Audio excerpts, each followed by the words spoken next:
I am running on the fumes of joy and glee. It is 3 o'clock and I haven't had any food to eat. And my Instacart order is here. There's steak, there's blueberries, there's True Fru. I know y'all have had True Fru. I hope if you haven't, Costco Instacart. Instacart has saved me hundreds of hours and money thanks to the Costco membership. So I get the membership and then I don't have to go.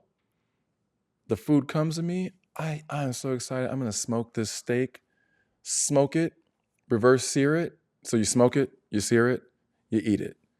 I'm going to make steak tacos, I think, or maybe steak nachos. Okay, sorry. I should cut this, but I'm so hungry. I'm not going to cut it.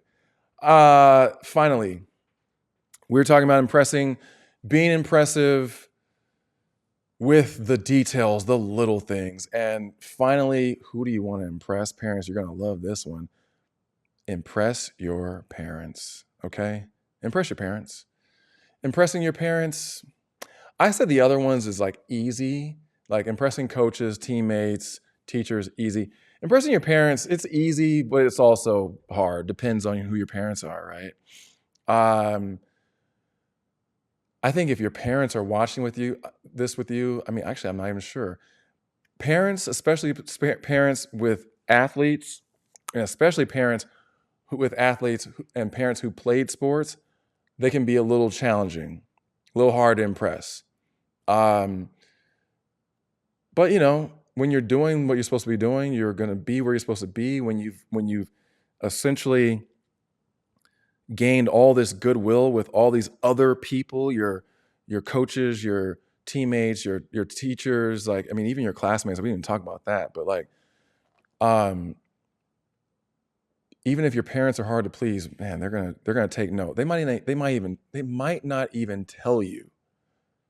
They should, not too much. They should tell you how impressed they are with you, but they might not, and that's okay. My parents did not tell me how impressed they were with me, like ever. Like it never happened. My parents had incredibly high expectations, and whenever I did well, they just let me know, like, well, yeah, we just expect that. There weren't a lot of celebrations for me doing a good job. Like I just today celebrated my almost 3-year-old eating all of his eggs this morning because he went like a good 2 weeks without sealing the deal and eating his eggs. Like I was like, what is going on with this kid? Like that's not like him.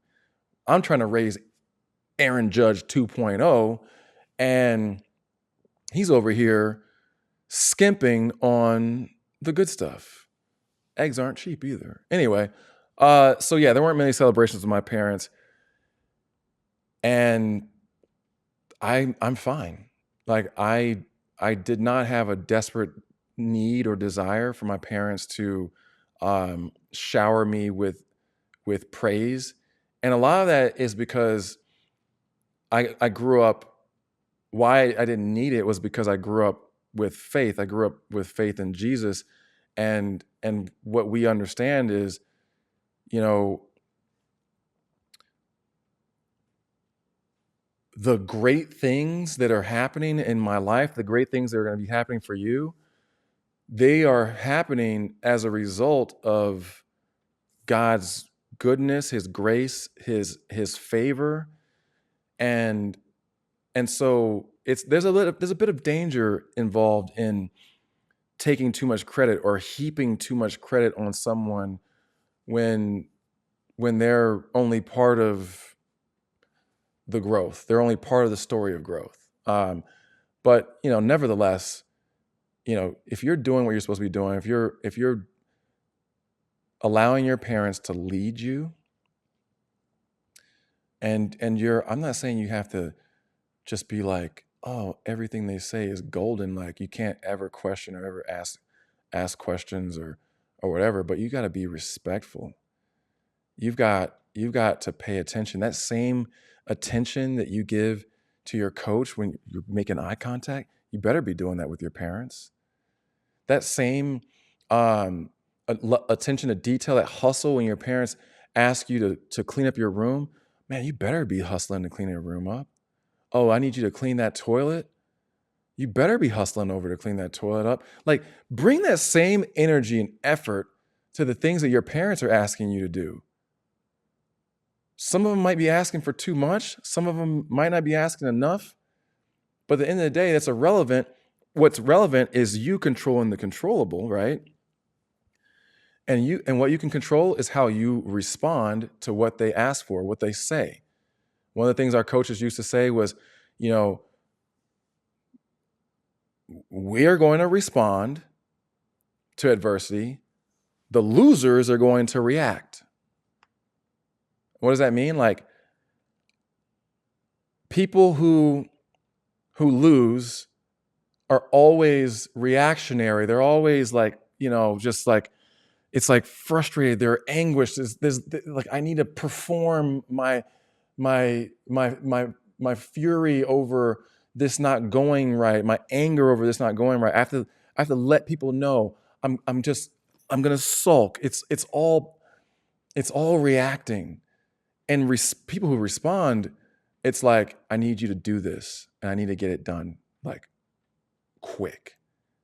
And then you straighten up, your eyes get a little intense, a little focused, and you're like, you need me to do that? You need me to do that? All right. Yeah. I'm going to get it done. I am going to get it done.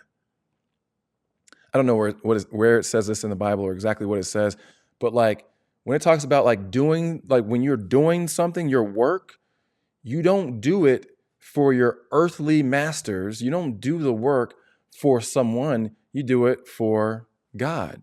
I'm going to work like I'm doing the job. I'm going to do the work like God asked me to do it. Your parents are not God, but I'm going to respond to what they ask for as if God himself asked me to do it, because that's what I'm told to do. Go look that one up. I don't know. I should have that. But that's important. So, all right. Last point. We are really almost there. Last point. Parents tip. I already kind of touched on this, but like, be impressed, but like, save the nonstop praise for your pets. That's for that constant doting and constant like nonstop praise is for lower intelligence beings like animals. Save it for the pets. Not for your kids. You got to find some balance. You don't be like my parents, where they're like, I'm not impressed. Like where my mom had to be convinced. My mom worked at the high school, and like her friends, her coworkers had to convince her that she should go to my football games. She had never been to a football game until my senior year. And they were like, he's like really good. You probably should go. She was socially pressured into going to my games. Okay. So don't be that person, but don't be the person that's just like, oh, they're the greatest thing ever. Because they're not. Sorry, son. You're not the greatest thing ever. You are great and you are loved, but anyway. So yeah, kids are, they're like adults. They thrive on earned respect. And giving endless praise, could lead to them just kind of tuning it out or just becoming reliant upon it. And you don't want your kid reliant upon your words for motivation. You want your kid to be independent in that regard. So, yeah, that's it. This next video is it. It's the end, the end. You've made it. You're almost there. And then you can rewatch it because there's some stuff that you probably missed. So let's go.